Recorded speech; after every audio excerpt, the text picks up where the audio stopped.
you can actually warm up without ever stretching once and be at full range of motion with your muscles. In fact, the proper way to warm up is not to stretch cold muscles at all, but to warm up first until you're at full range of motion. Then after that, you can stretch to try to increase your range of motion. So the stroke drill warm-up is you can kill two birds with one stone. You can warm up physiologically, and you can also improve your technique at the same time. So what does it look like? Now we're going to talk you through it here real quick. Forward stroke, you're going to do 100 forward strokes. Looks like this. You're going to do 50 nice and slow like this, 25 medium, and then 25 fast. Oh yeah. Now why the 3? Well, you want to start off slow to get your muscles ready, and also you can really focus on the technique better when you're slow. But then you want to go to medium because you want to have the same skill at a medium pace, and then you want to go to fast because it doesn't do you any good if you don't have the proper skills when you go to sprint speed. It actually requires you to learn the stroke at 3 different speeds if you want to have the skills apply across the whole range of speeds. When you're doing the, so you're going to do 100 forward strokes, you're going to now do 60 back strokes. Now this one is one that's hard to get people to start, but once you get the habit, you're going to like it. You're going to do 30 nice and slow, like this, before you're going 15 medium, and then 15 full speed. Whew. Now, by the time you finish your 15 medium, you're going to feel a weird burning sensation in your shoulders here. In the last 15, you're going to be like, whew, man, I could feel that one. That's the blood pumping into your long head of your bicep tendon and all your shoulder muscles. And that's a really key component of both strengthening your muscles for back paddling and warming them up. Most shoulder injuries are your tendons that are on the front side of your shoulders that come from, say, your long head of your bicep tendon, for example. Back paddling is going to get you set up for that.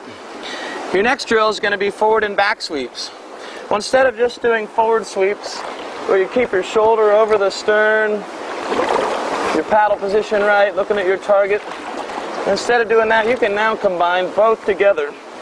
Back sweep, forward sweep, back sweep, forward sweep. I recommend 20 strokes each direction, so it's 10 forward sweeps, 10 back sweeps.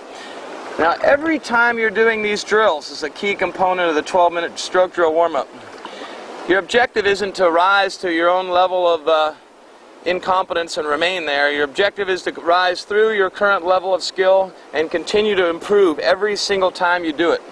The only way that's going to happen is if you mentally are focused on what are the key components of this skill. So for a forward sweep, for example, it's really pushing the bow straight away. If you start getting lazy and just go like this, now what did I do? I didn't get all the way to my bow. I didn't make sure my body was rotated as much as possible. I didn't turn my head as far as it would go. And I didn't keep my shoulder over the back of the boat. You eliminate any of those key components, you're just going to develop a bad habit and make it worse. So really focus on each key component. So go through it in your head before you do it. And then that way you're going to be improving every time you do the warm-up. So after you've done 20 strokes, forward sweep, back sweep combos to the right, and then 20 to the left, then you're going to go on to the C-stroke. Now with the C-stroke, I want you to go in a big circle and a little circle each direction. So you're going to get the boat moving and spinning. You're going to start turning. Let's say I'm going to the left. Nice big circle to the left. And then you're going to tighten up one little circle to the left. And then you'll do the same thing to the right. One each direction. You're remembering your components. Vertical paddle, closed face bow draw, pull. Good stuff. Overpower your spin momentum. Start over again. After the C-stroke, let's go ahead and do the S-turn stroke. Remember, with the S-turn stroke, your objective is to keep the boat carving and moving. So when you're doing the S-turn stroke, go ahead and get some speed to start.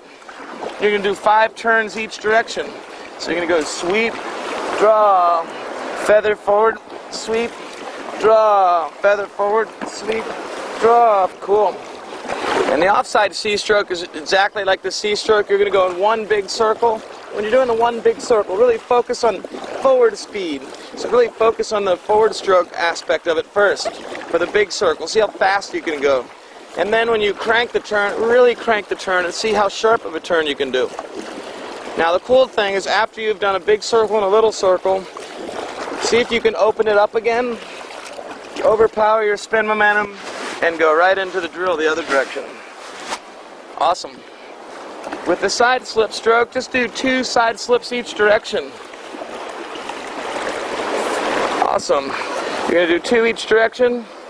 Your objective is to keep the bow as straight as you can and see how far you can slip sideways before you lose your control. So that'll be the side slip stroke. Now the reverse compound stroke, same as the C stroke, you'll go 1 big circle, 1 little circle each direction. Don't forget to get spin momentum going first. And as you get a little bit better at it and you get comfortable with it, glide on the draw for a little bit. What kind of draw is this? Open face bow draw. So pull, flip, push, glide, 2, 3, pull, flip, push, glide, 2, 3, and then crank the turn really tight, both directions. How long is it going to take you to learn each one of these? Some strokes are going to give you a little more trouble than others, but bottom line is you're going to learn them pretty quick. After about 10 times going paddling and doing this each time, you're going to feel like, ooh, I'm getting pretty good. At that point, you need to video yourself and check, because chances are this is what you think you're doing and this is what you're actually doing. So you need to look at the video and see what you're actually doing and compare to this video, and you'll have a lot better idea of where you're at, and then you can get that step closer and closer until you're actually doing what you think you're doing. And at that point, you'll be applying this stuff to whitewater a lot more. Awesome. If you did all 12 minutes of the stroke drill back to back and you just went from one to the other and kept the boat moving the whole time, whew, you're probably going to be sweating, you're going to be hot, you're even going to be breathing a little bit hard. This is perfect for our initial warm-up. And you're probably going to have some friends who are like, what are you doing? Like, come on, man, let's go boating. However, my recommendation is instead be like, no, come on, you guys, you try this. Let's see you do this. And what's going to happen there is you're going to lure them in. You'll be able to teach them a few things, and then you can have a whole group doing the warm-up together, and then all of you will take your strokes and take your skills to the next level. So don't let your friends sucker you into skipping the whole thing. Instead, every time you get in the water, find a little eddy like this. Like, where am I? I'm on a random eddy. The Pei-Bai River put in is right here. I'm just in a random eddy. Perfect for doing a stroke drill warm-up. Now the cool thing is we're about to go into phase 2. That is whitewater, applying strokes to whitewater, and that's when the excitement really comes. And when you apply them to whitewater, before you know it, you're going to be doing your whole warm-up in the whitewater. That's really cool. So let's take a little mental break, watch this fun little clip, and we'll be back in a minute.